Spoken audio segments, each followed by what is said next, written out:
Muy buenas tardes tengan todos nuestros oidores, miradores, seguidores, masticadores y regurgitadores de la palabra que se expresa mediante nuestro canal de YouTube, La Comuna de la Palabra. Nuevamente, como cada semana hacemos, tenemos un programa en vivo dedicado a la presentación de un monólogo a propósito de la comunicación, el lenguaje, la fascia y las alucinaciones verbales. Es un tema que tiene que ver no solo con la neuropsicología y la psicología, sino con otras áreas afines. No quiero, sin embargo, antes de comenzar, como cada semana hacemos, recordar que sigue pendiente la deuda histórica de la desaparición forzada de los 43 jóvenes de la Escuela Normal Rural Raúl Isidro Burgos de Ayotzinapa en Tixla de Guerrero, y pese a la promesa de campaña realizada por el entonces candidato y hoy presidente, pronto a terminar su periodo de 6 años, Andrés Manuel López Obrador, no se tiene clara ni la verdad, ni la justicia, ni ninguna otra alternativa que se prometió. Asimismo, quiero recordar, como cada semana hacemos, que se cumple una semana más, un día más, y no tenemos la verdad ni la justicia sobre la desaparición forzada de nuestra estudiante de la Facultad de Psicología, Viridiana Naid, hija de una de las madres buscadoras, Angélica Rodríguez Monroy, y a más de 10 años seguimos esperando la verdad, la justicia y su presentación con vida, porque viva la llevaron, viva la queremos. No quiero dejar de señalar que tanto en las redes como entre algunos militantes de quienes defienden a capa y espada todo lo que diga el presidente, independientemente de su validez o legitimidad, han planteado que las madres buscadoras no le pueden exigir al gobierno la presentación de sus desaparecidos porque están buscando sicarios. Ni todos los desaparecidos son sicarios, ni todos los desaparecidos son esencialmente delincuentes, cosa que hace que ahora los estén de nueva cuenta revictimizando. Me parece que es una falta de respeto plantear que las madres buscadoras lo que buscan es puro sicario y puro participante en los grupos del narcotráfico que ahora eufemísticamente les llaman crimen organizado, como si el de cuello blanco fuera desorganizado y como si otros criminales no fueran como tal, pero es más pomposo seguir las instrucciones desde otro lugar y poner eufemismos que no nos permiten comprender. Una vez planteadas estas cuestiones y precisando la legitimidad de nuestro cartel, no sea que nos vayan a decir que transgredimos derechos. La imagen que aparece en el fondo fue una imagen que se diseñó en un seminario entre el doctor Manuel Aguilar García, Manuel Francisco Aguilar Tamayo y su servidor para explicar la relación entre lenguaje, pensamiento, realidad y comunicación. Lo señalo porque luego nos dicen que estamos violentando derechos de propiedad intelectual. No quiero dejar tampoco de señalar que este monólogo deriva de un ensayo elaborado para presentarse en el octavo Congreso Nacional de Neuropsicología 2014 en la ciudad de Mexicali, Baja California, en México, el día 29 de octubre y 1 de noviembre, organizado por la Asociación Mexicana de Neuropsicología. Debo decir que este trabajo obtuvo el primer lugar en el rubro de ensayo científico en dicho congreso y que fue publicado como capítulo en un libro que se llama Temas Selectos de Psicología y Neuropsicología de mi autoría. Voy a empezar con una breve y sucinta presentación. ¿Por qué? Porque a lo largo de la historia del conocimiento, elaboración de modelos teóricos y la explicación del lenguaje y los procesos de la comunicación humana, han ocupado un lugar prominente el pensamiento, el lenguaje, la comunicación y otras categorías que en su momento vamos a deslindar. Tanto ha sido este interés sobre estos asuntos que se han elaborado interrogantes, hipótesis y teorías diversas que pretenden comprender y explicar este fenómeno. Los tópicos relativos a la competencia específica para el ser humano de expresar sus ideas y emociones, compartirlas con otros e interpretar o comprender las mismas de los otros a través de un instrumento como lo es el lenguaje, ha atraído el interés desde tiempo atrás.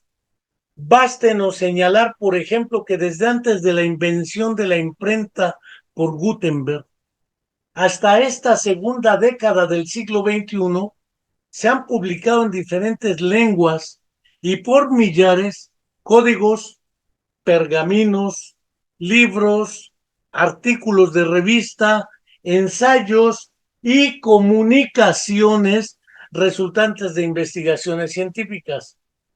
No tuvimos que esperar, desde luego, al advenimiento de la lingüística, que se supone que empieza prácticamente con Ferdinand de Saussure, la psicolingüística, a la cual entrará posteriormente Noam Chomsky, entre otros, o la neuropsicología, como disciplinas del conocimiento para elaborar estas cuestiones. Recuérdese, por ejemplo, que sin que pretendamos analizar aquí los supuestos religiosos plasmados, por ejemplo, en los textos que sustentan estas premisas, no podemos considerarlos estrictamente de naturaleza filosófica, pese a tener estas un fundamento filosófico. Ello se debe a su carácter adicional de naturaleza dogmática, normativa y moral. No obstante, considérese, por ejemplo, el primer libro de la Biblia, el Génesis, que asume el siguiente postulado con respecto a los orígenes de las lenguas, las culturas, los pueblos y la distribución geográfica de los mismos. En ese entonces, dice el Génesis, se hablaba un solo idioma en toda la tierra. No dice en cuál. Al emigrar al oriente, la gente encontró una llanura en la región de Sinar y allí se asentaron.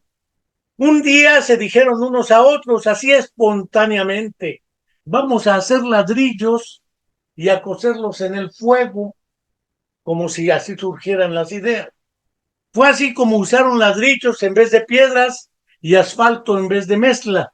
Luego dijeron, construyamos una ciudad con una torre que llegue hasta el cielo. De ese modo nos haremos famosos y evitaremos ser dispersados por toda la tierra. Ah, pero el Señor que todo lo ve, que es omnisciente, bajó para observar la ciudad y la torre que los hombres estaban construyendo y se dijo a sí mismo, todos forman un solo pueblo y hablan un solo idioma. Ojo, aquí hablamos de idioma o lengua, no de lenguaje. Esto es solo el comienzo de sus obras y todo lo que se propongan lo podrán lograr.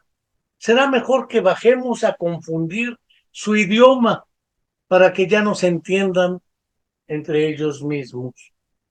De esta manera, el Señor los dispersó desde allí por toda la tierra y por lo tanto dejaron de construir la ciudad.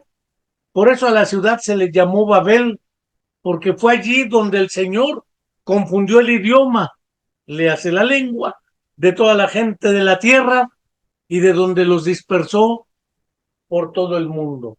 No vamos a discutir nada de ello. Simplemente planteo que es un problema que se ha tratado de analizar desde hace tiempo.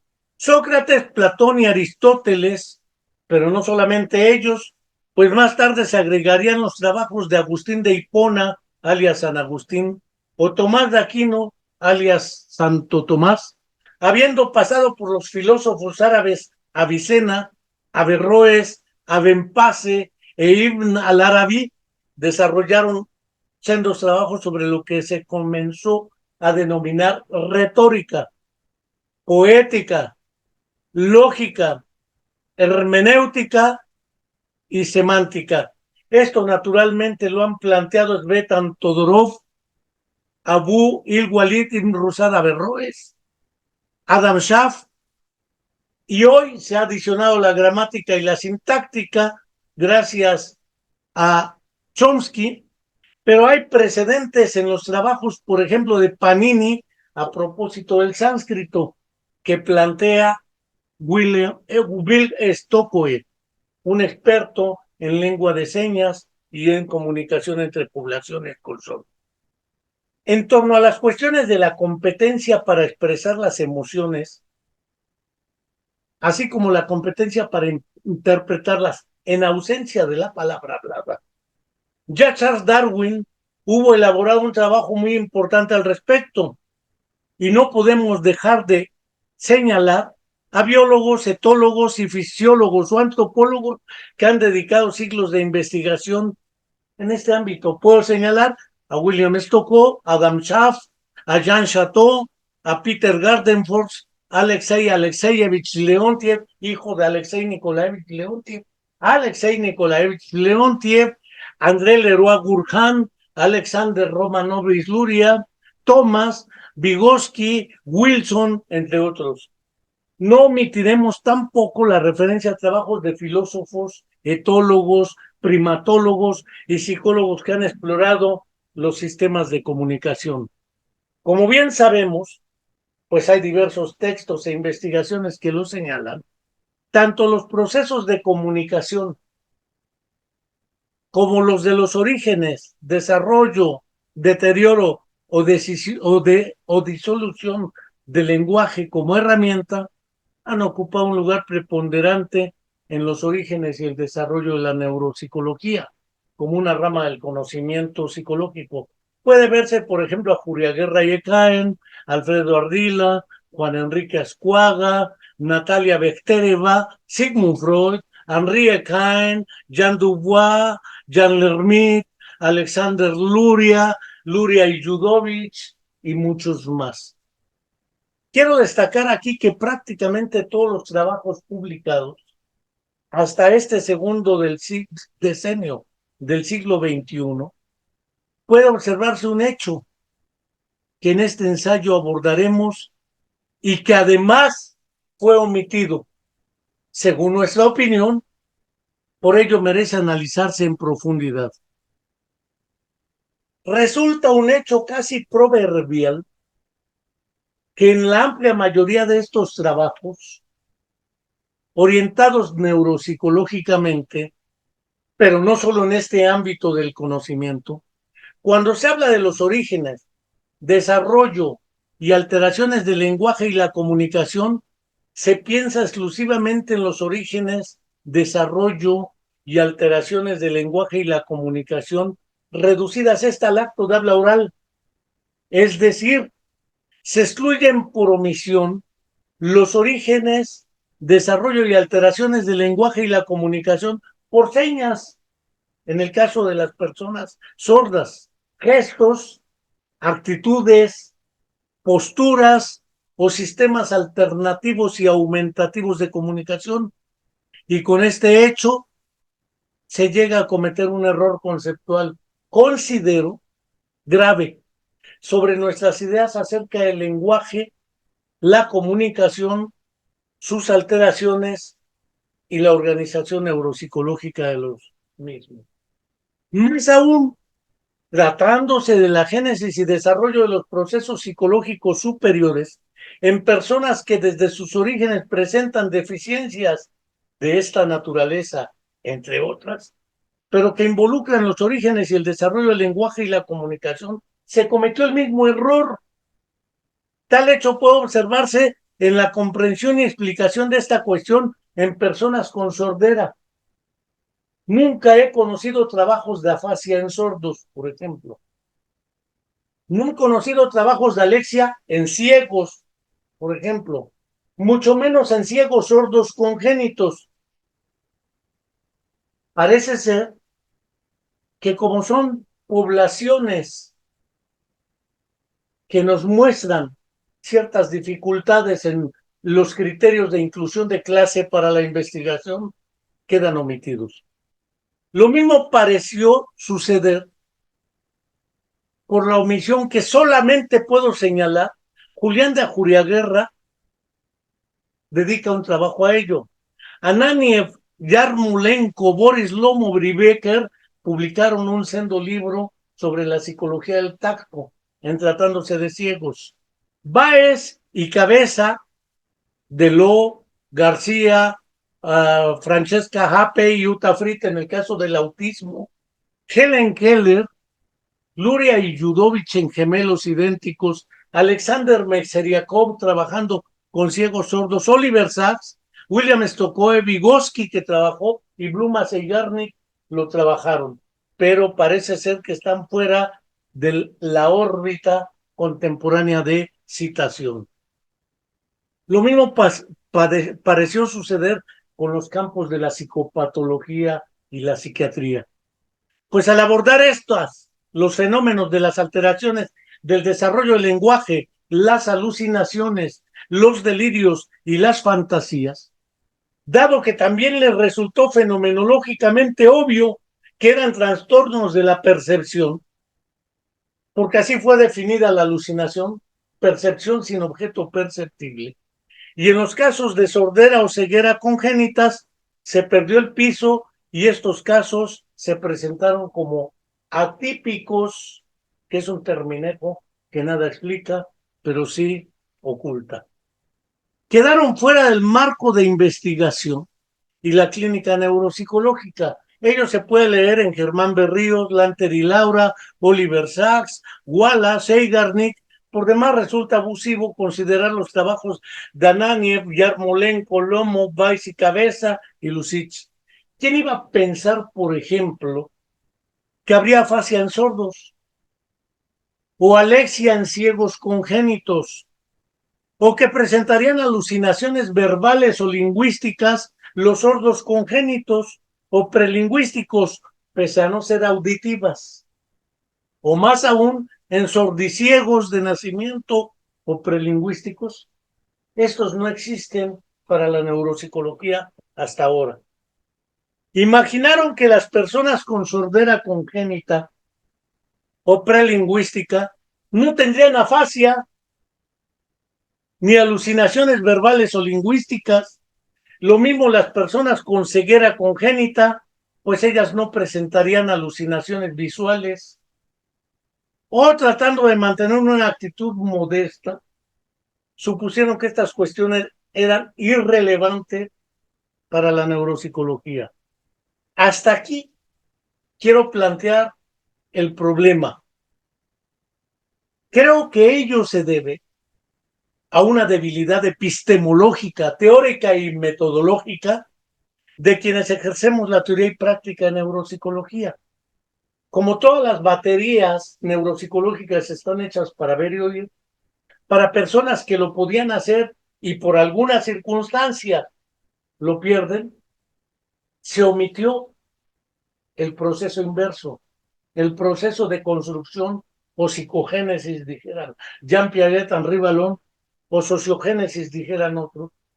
Pero en el fondo, ese dualismo cartesiano encarnado en una frenología disfrazada de objetividad nos limitó.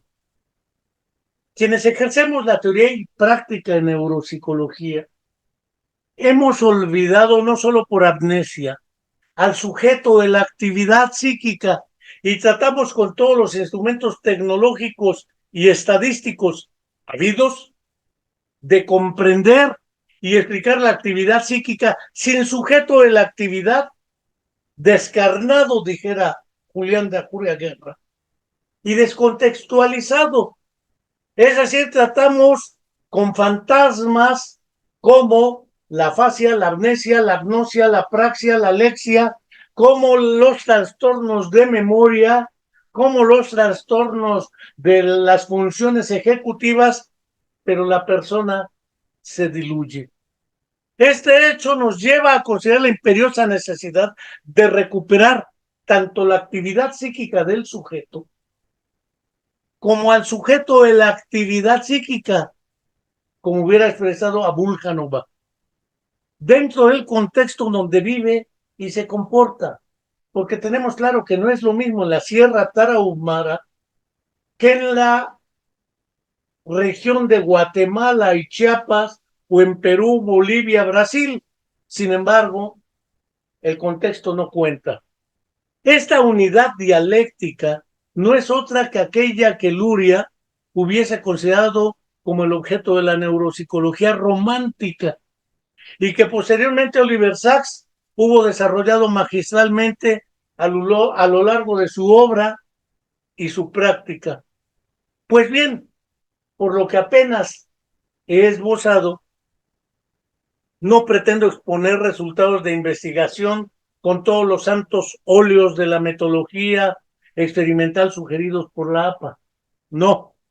Tampoco me propongo exponer un estudio de pocos casos novedosos e interesantes para este fin. Tampoco. Nuestra intención consiste ahora en exponer, bajo otra lógica analítica, los mismos problemas que, como hubiera dicho Vygotsky, en el significado o el sentido histórico de la crisis de la psicología, esa piedra, la que siempre se despreció, era la fundamental.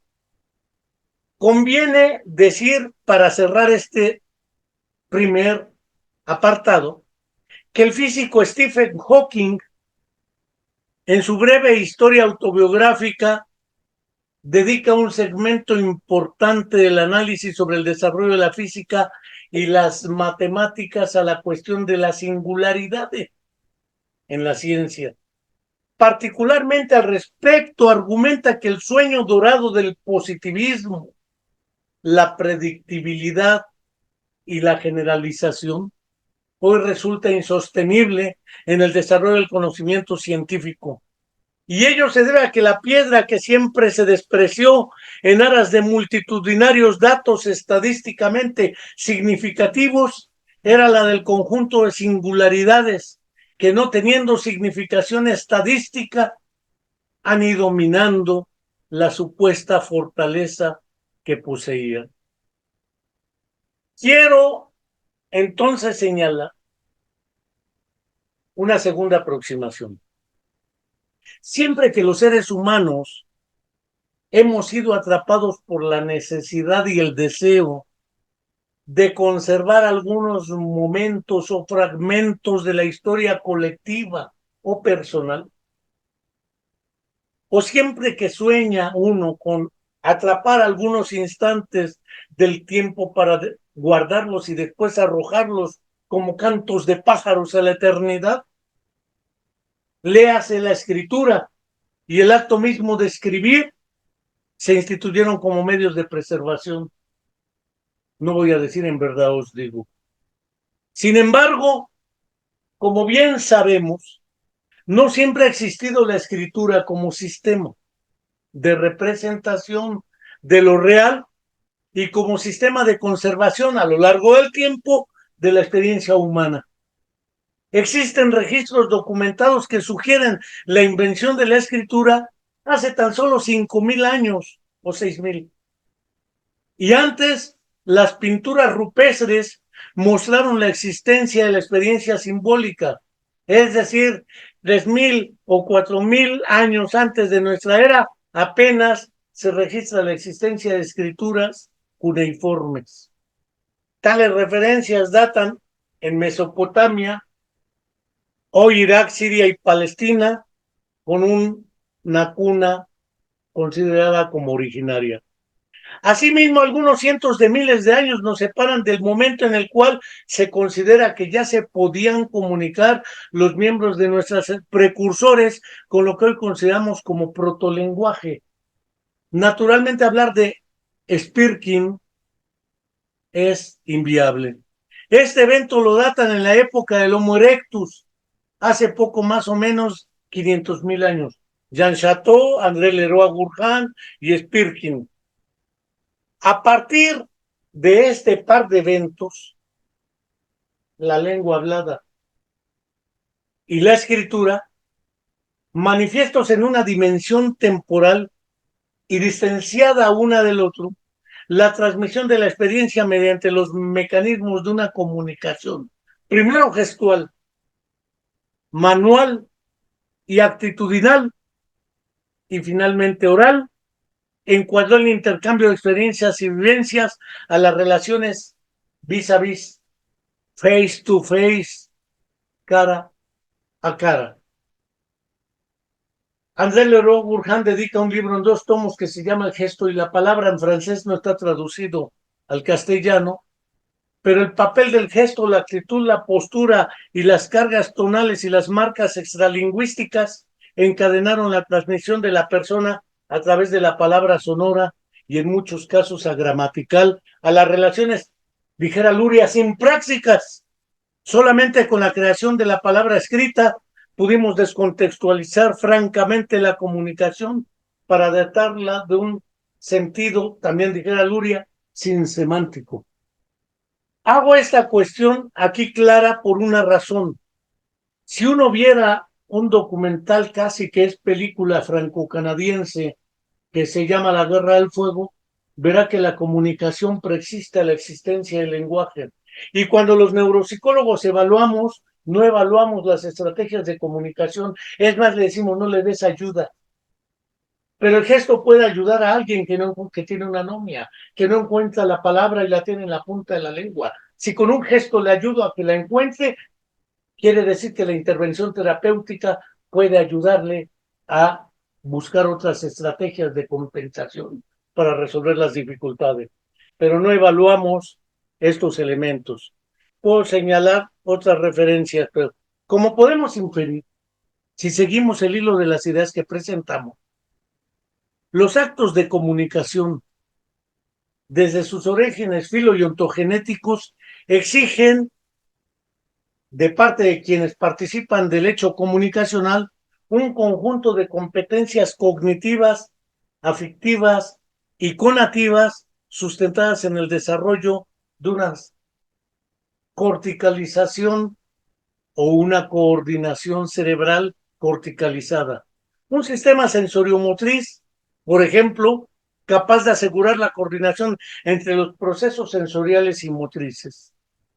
Sobremanera, un aparato fonoarticulador y las manos. Un sistema visual y auditivo que permitieran diferenciar imágenes eidéticas o ecoicas, es decir, figuras o sonidos de las palabras y de la información lingüística. Y desde luego un comportamiento que se ha omitido altamente gregario. Y ahora pretendemos evaluar individualmente al paciente separado de los otros con los que convive cotidianamente. Asimismo, entrando un poco más en las cuestiones propiamente neurolingüísticas, podemos comprender que los procesos de comunicación demandan una estructura funcional compleja que permita la expresión de los procesos de transcodificación de un sistema sensoriomotriz, visual, auditivo, táctil y motriz, a procesos psicolingüísticos, neurolingüísticos y neuropsicológicos que también propicien la estructuración semántica, sintáctica y pragmática de los actos neuromotrices, entre ellos los fonéticos. Pese a que resulta un lugar bastante común referir un motivo cuasi catártico de la acción comunicativa, es decir, motivo, o un inconsciente deseo de descarga y expresión, sin más ni más y sin el deseo de pedir nada a cambio. Quien emite un mensaje, no tengo duda de ello, pretenderá siempre que al acto emisor suceda un acto de lectura o de interpretación y comprensión del mensaje. Es decir, cuando yo hablo, no solo me gusta que me miren a los ojos, como decía un comercial de televisión de hace años, que anunciaba un brandy, que no voy a decir la marca, pero salía un toro. Es decir, que siempre se demanda, sin solicitarse explícitamente, que a la tarea de emisión del mensaje le suceda un acto de leer o interpretar o comprender el mensaje y compartir en el acto comunicacional.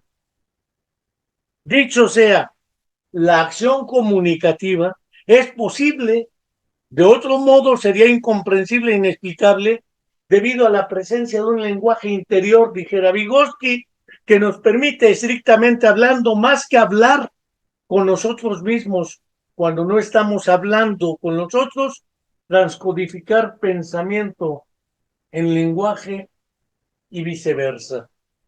Este lenguaje interior, en una especie de monólogo o diálogo interiorizado, pero no desplegado como aparece externamente en el proceso de habla, parece manifestarse fenomenológicamente como si hubiese dos personas distintas en un solo ser, yo y el otro yo que me acompaña. Dijera el psicólogo Henri Vallon, el socius, ese otro yo que no soy yo, pero que me permite reflexionar como si hubiera un diálogo entre yo y el otro que no soy yo, que me acompaña y que me permite reflexionar como si hubiera un diálogo entre yo y migo, porque yo hablo conmigo, así como lo haces tú contigo o él consigo. Pero ese diálogo interiorizado contigo, migo o sigo, como lo haces tú contigo, él consigo y yo conmigo, no es un proceso gramatical completo internalizado. En Fundamentos de Neurolingüística, una excelente traducción del doctor Jordi Peña Casanova, se presenta esta cuestión por el propio Luria. Ese lenguaje interior o interno posibilita la transcodificación de pensamiento en lenguaje y en palabra. Ese será el instrumento de la acción comunicativa. Sostendré, además, a lo largo de esta exposición, que a la acción comunicativa subyace una intención comunicativa múltiple y compleja. Primero, el propósito de la acción comunicativa requiere, además del acto mismo de comunicar, decir algo sobre algo, sin perder la finalidad del pensamiento. Este asunto no es otro que el contenido del acto comunicativo. Quiero decir algo. Pero uno desea comunicar y quiere comunicar sobre algo, algo a otro alguien que no es uno. Es decir, la intención comunicativa contiene el acto de comunicar, su contenido y además el destinatario. Si el destinatario tiene un contexto cultural y lingüístico o de género o de intención, implica hablar pues, de lo que Bakhtin hubiera analizado, el estilo de cómo decir las cosas. Eso en el autismo se observa muy claramente. Acto, contenido y destinatario son la trípode de una intención comunicativa. Por otro lado, como decía, esta cuestión del estilo marca una tetrápode. Las relaciones existentes entre pensamiento, inteligencia, lenguaje y comunicación también han quedado fuera de este análisis. Parece ser que lo que importa es meter en un cartabón dicotómico, presenta este síntoma sí o no, este sí o no, y si cumple un tanto de tantos de tal red, tiene esto. Eso, a la vuelta del tiempo, sigue siendo por lo menos trunco. Siguiendo con este asunto, puedo señalar que entonces el lenguaje por lo menos tiene, siguiendo, decía Louis James, un lingüista, dice literalmente, el lenguaje, que no es lo mismo que la lengua, es una fuente inagotable de tesoros múltiples. El lenguaje es inseparable del ser humano y le siguen todas sus tareas. El lenguaje es el instrumento con el que el ser humano da forma a su pensamiento y a sus sentimientos, a su estado de ánimo, sus aspiraciones, su querer y su actuar, el instrumento mediante el cual ejerce y recibe influencias, el cimiento más firme y profundo de la sociedad, pero es también el último e indispensable sostén del individuo humano, su refugio en las horas de soledad, cuando la mente lucha con la existencia y el conflicto se resuelve en el monólogo del poeta y el pensador. Dejo este asunto para entrar al otro asunto que es fundamental en esta ocasión para mostrar lo que quiero decirles el día de hoy. Primero,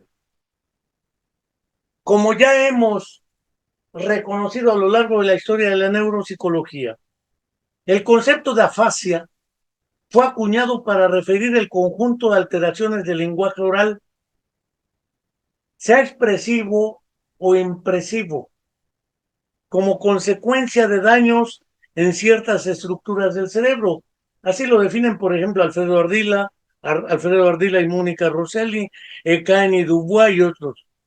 Lo mismo será para el caso de las agrafias, las alexias o las acalculias. Estos conceptos refieren el conjunto de alteraciones del lenguaje escrito, refiérase al acto de escribir o de leer o al de realizar operaciones de cálculo como consecuencia de ciertos daños en ciertas estructuras del cerebro.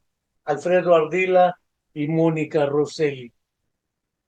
Estas breves y limitadas definiciones tienen varias implicaciones que voy a resaltar algunas.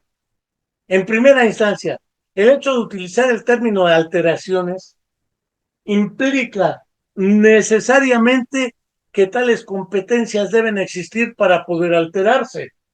Si no existen, no hay alteración alguna. En segundo lugar, este concepto excluye la idea de proceso de construcción de tales competencias. La idea del desarrollo queda marginada en este fenómeno.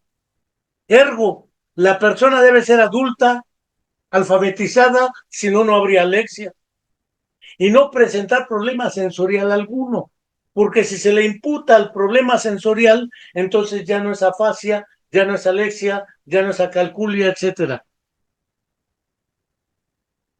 Y debido a ello, no presentar durante el proceso del desarrollo psicológico otras alteraciones cognitivas como déficit intelectual.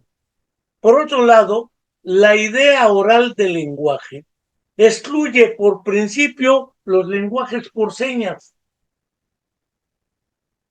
u otros sistemas alternativos o aumentativos de comunicación, sistemas bimanuales, en el caso de ciegos sordos, dactilológico táctil en ciegos sordos, braille en ciegos, no he visto ninguna prueba en braille, manual braille, que lo hay, LORM para sordiciegos, oculomotores en personas con trastornos neuromotores del tipo parálisis cerebral, con base en los cuales las personas que adolecen de sordera, ceguera o sordiceguera congénita o trastornos neuromotores del tipo parálisis cerebral o autismo organizan su estructura psicológica a lo largo del desarrollo. Desde luego, consecuentemente, queda divorciada también la idea de considerar en este proceso el papel de la compensación como categoría neuropsicológica. Tanto el proceso del desarrollo manifiesto por otras vías y por otros medios, así como durante los procesos de recuperación espontánea o rehabilitatoria postraumática. Es decir, El enfoque básico subyacente a las definiciones de partida de este segmento que menciono demanda a fortiori la presencia del sistema visual y auditivo íntegros o neuromotores capaces de asegurar tales procesos.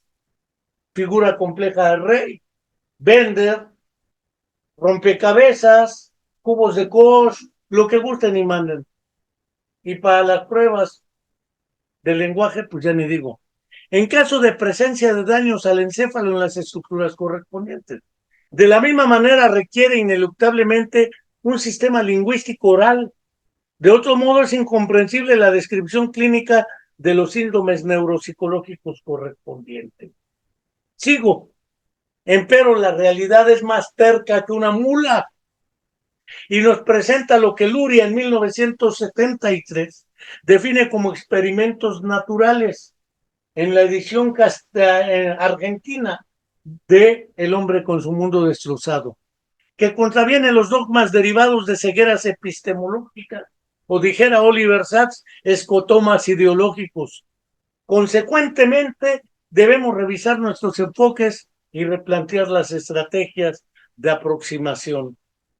Quiero aquí señalar que el conjunto de personas que carecen de origen o durante su desarrollo psicológico temprano de la integridad sensorial, visual o auditiva, suelen mostrar un desarrollo psicológico por otras vías y por otros medios, asistidos por una intervención educativa deliberada y soportados en estrategias de compensación que permiten la organización neuropsicológica de verdaderos sistemas funcionales complejos y dinámicos que aseguran no solamente la actividad adaptativa a su entorno, sino el sostenimiento de relaciones con la organización espaciotemporal del mundo.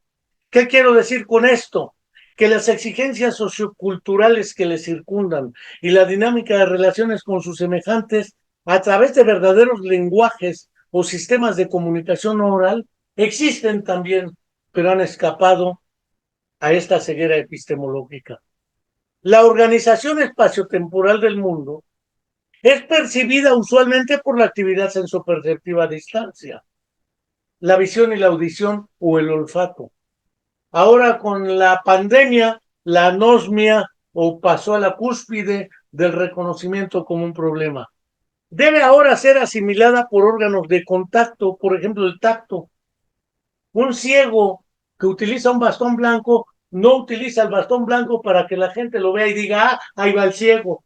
Lo utiliza porque el bastón le permite, sin tocar con las manos directamente, el suelo, encontrar obstáculos, bajadas, subidas. ¿Sí me explico? Es decir, deberá mostrarse que esta orientación espaciotemporal y la movilidad en el reconocimiento del mundo y su organización en conceptos, categorías, proposiciones, por ejemplo, lejos, cerca, adelante, atrás, izquierda, derecha, arriba, abajo, etcétera, para la movilidad del ciego, lo tiene que realizar por unas vías que no implican la visión, pero las construye y eso no se evalúa.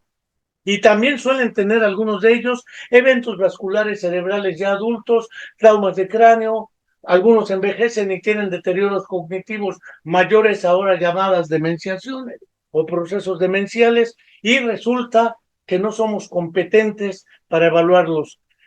El cineasta alemán Herzog Wegner tiene un documental que se llama El país del silencio y la oscuridad, dedicado en la primera parte a la biografía de una ciega sorda alemana, Fini Straubinger, que mediante otra estrategia que es el sistema LOR, tocando con los dedos la mano de la otra persona, se comunican semióticamente. El acto de habla puede expresarse y comprenderse por ello más allá de la oralidad. La comunicación puede darse sin estrategias o sistemas orales de comunicación y transmisión de información. Y la lectura y la escritura pueden realizarse no únicamente a través del sistema grafoléxico o visual. Si hasta aquí parece mostrarse que el proceso del desarrollo por otras vías y por otros medios es real, debemos entonces poder con harta legitimidad preguntarnos qué tipo de daños al encéfalo de esas personas pudiesen afectar el acto de hablar. Por ejemplo, un sordo congénito que es usuario de la lengua de señas puede tener afasia para la lengua de señas.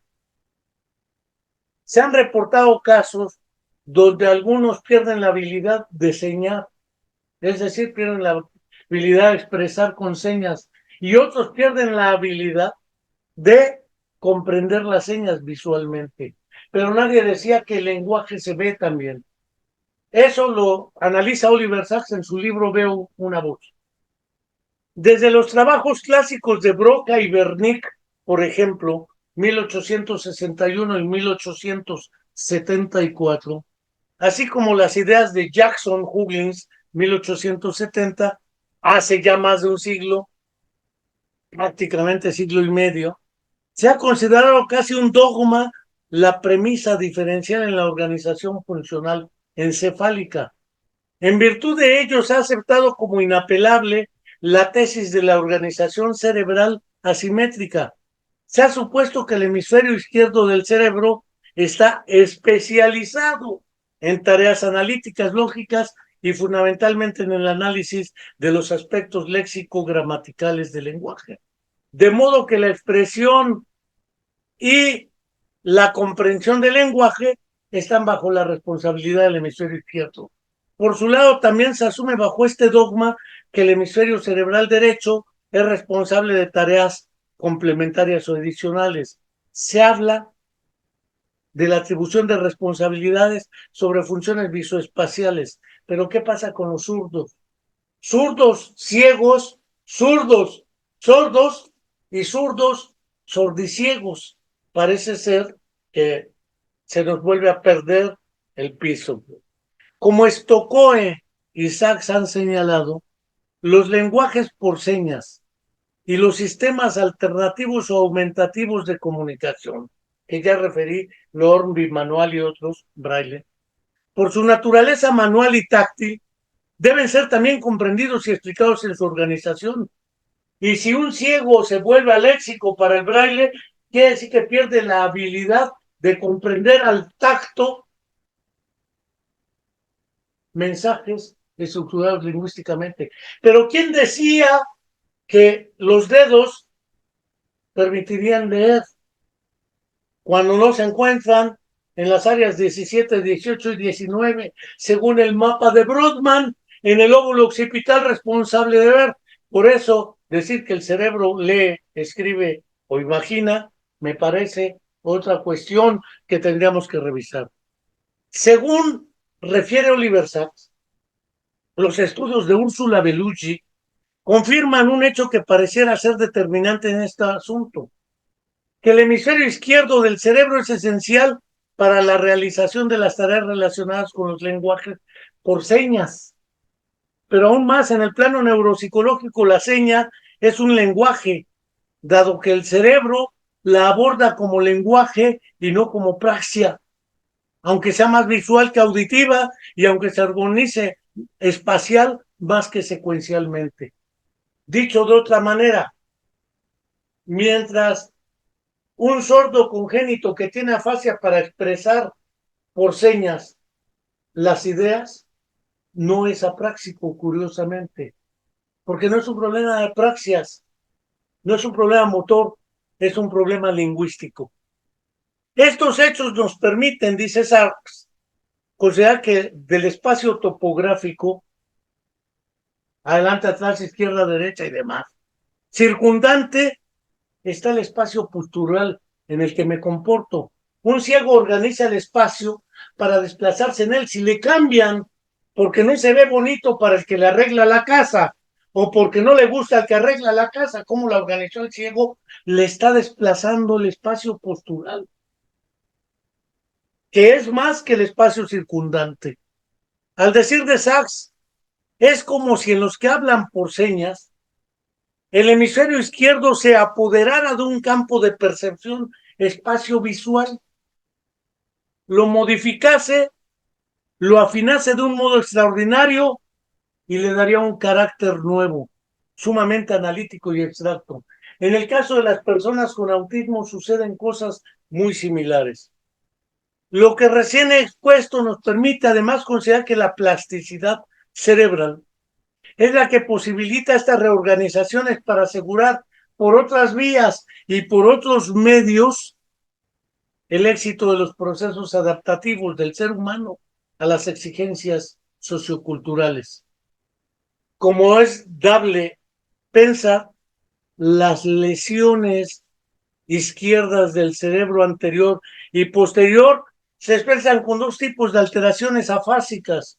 Por un lado, la afasia expresiva, que impide o dificulta la manifestación de la comunicación por señas, sin que aparezcan apraxias o problemas de organización visoespacial, y afasia impresiva, que impide o dificulta la comprensión o interpretación de las señas, sin que se presenten dificultades agnósticas.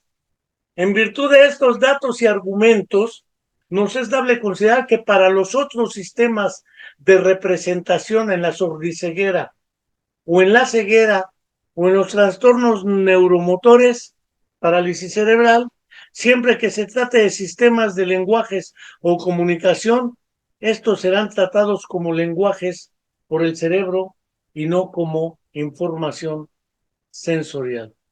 Pero veamos el caso de las alucinaciones y el caso de los delirios. Como bien se sabe, debemos a Dominique Esquirol la primera definición de alucinación. Este la definió como percepción sin objeto perceptible. Lanter y Laura, Germán Berríos y Oliver Sacks también lo han referido. Asociado a esta, el delirio, que ha sido muy vago en su definición en la historia, se asocia más al pensamiento que a la percepción, según mi opinión, pero no solo mía. La alucinación, en cambio, descriptivamente ha sido incluida dentro de las alteraciones de la percepción, cosa que habrá que revisar. En este sentido, cabe preguntarnos, desde luego, en tratándose de sordos o ciegos, o sordiciegos congénitos o prelingüísticos, sin referentes claros de información visual, auditiva o lingüística previa a la deficiencia sensorial o multisensorial, ¿cómo podemos explicar o describir o comprender la presencia de alucinaciones visuales, auditivas o lingüísticas? Más aún, si el sistema auditivo diferencia nítidamente cualquier sonido, el avión, el pájaro, el árbol que se cae, de los sonidos del lenguaje, y ambos referentes serían inexistentes en el caso de personas con sordera o sordiceguera congénita o prelingüística, ¿cómo podemos explicar o describir o comprender la presencia de alucinaciones auditivas, visuales o lingüísticas? Voy a poner unos ejemplos para precisarlo. Algunos años después que Esquirol, Seglas planteó que las alucinaciones psíquicas, no le llamó sensoriales, estudiadas por Belager, no tenían su origen en el exterior y en consecuencia que no eran alteraciones de la percepción, por el contrario, que eran estos resultados de la actividad del sujeto quien determinado por el lenguaje las producía. Parece ser que esta idea de Belager quedó oculta y en nuestras escuelas de psicología cuando nos dicen, usted cite los artículos de los últimos 5 años, si son los míos, de su maestro, que el que tiene doctorado, mejor, porque sus índices de citación suben, pero esto queda oculto porque estoy hablando prácticamente Belager y Esquirol, siglo y medio atrás.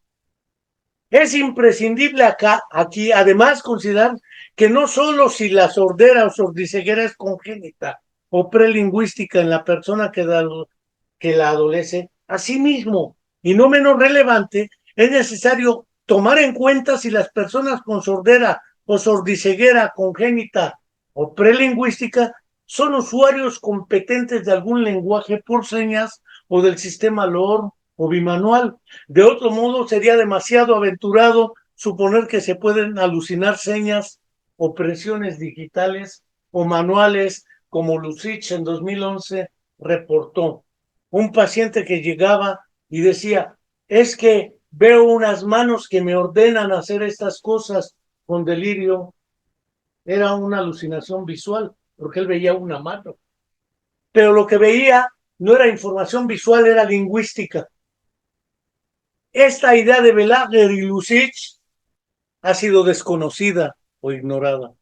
En virtud de lo que hemos planteado en este último momento, es muy importante preguntar, ¿las personas con sordera y psicosis padecen visión de voces? ¿Cómo las ven? Si es que las ven. ¿Como manos haciendo señas al aire? ¿Como apariciones visuales de cuerpo entero que hacen señas? Parece muy difícil imaginar las alucinaciones verbales en alguien que nunca ha oído hablar o ha perdido su audición antes de haber adquirido la habilidad para entender el lenguaje hablado. Más aún, parece imposible representarlo en personas ciegas, sordas de nacimiento. He visto y leído algunos trabajos dedicados al ajedrez en ciegos sordos y entonces juegan algebraicamente y juegan en un nivel de competencia que algunos dan más de 2000 puntos Elo. El ajedrez en ciegos, sordos y en ciegos es otra de las cuestiones que vale la pena reflexionar. Lo que pasa es que, insisto, las modas nos han desaparecido al sujeto de la actividad para concentrarse en la actividad, funciones ejecutivas, lenguaje, memoria. Eso es nuestro objeto de estudio, no el ser humano concreto. Haya sido como haya sido, dijera el insigne comandante Borolas, y en las circunstancias que fuese, me refiero al expresidente Felipe Calderón Hinojosa en México. Estos son fenómenos más de naturaleza de pensamiento y lenguaje que de la percepción. Consecuentemente, nos es dable proponer como hipótesis a investigar la organización neuropsicológica en el hemisferio izquierdo y de la estructuración neurolingüística de las mismas, más que de la percepción, pues se carece de tales referentes desde sus orígenes, en el caso de los ciegos, ciegos sordos y sordos congénitos. El autismo lo tenemos un poco aparte. Según Lussich, la esquizofrenia se da en la población sorda probablemente con la misma frecuencia que en los oyentes. Y los síntomas son comparables, aunque las alucinaciones verbales merecen más dedicación. Ello deriva de las dificultades clínicas y metodológicas que nos plantea la identificación de tales alucinaciones y diferenciarlas plenamente de las atribuciones y de la imaginación. Las voces de las alucinaciones verbales o lingüísticas de los pacientes con psicosis oyentes se describen como ajenas. A menudo acusan, amenazan, ordenan. Lanter y Laura, Lucich, Germán Berrío. Asimismo, forman muy frecuentemente parte de los delirios, estructurados o no, que se observan. Tendrán la misma estructura, función y contenido o forma en las personas con sordera, sordiceguera o autismo. Voy a presentar algunas ideas en torno a estas ideas que mismo presento.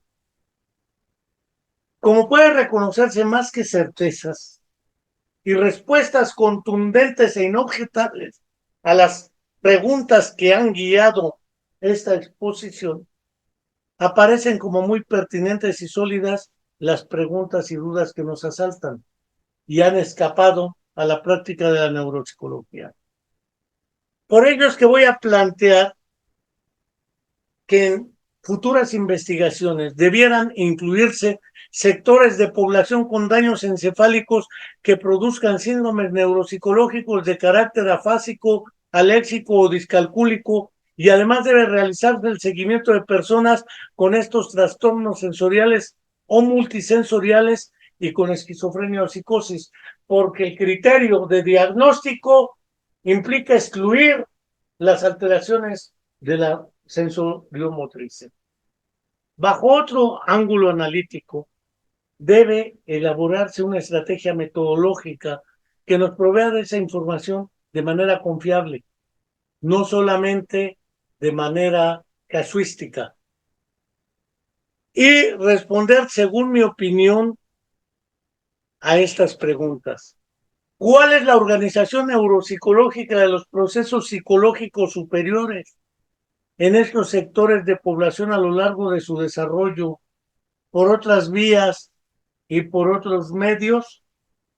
Dos, ¿qué tipo de daños encefálicos, en qué regiones cerebrales y bajo qué circunstancias provocan síndromes neuropsicológicos de naturaleza afásica, aléxica, agráfica o discalcúlica en estos sectores de población? ¿Cómo se manifiestan o expresan los fenómenos alucinatorios o delirantes en estos sectores de la población? Considero, en síntesis, que con base en estas líneas de trabajo futuro será posible profundizar la reflexión no solo en este ámbito, sino será fortalecida nuestra aproximación a la neuropsicología como una rama del conocimiento psicológico y una salida a los dogmas que nos han encorsetado la teoría y la práctica en neuropsicología.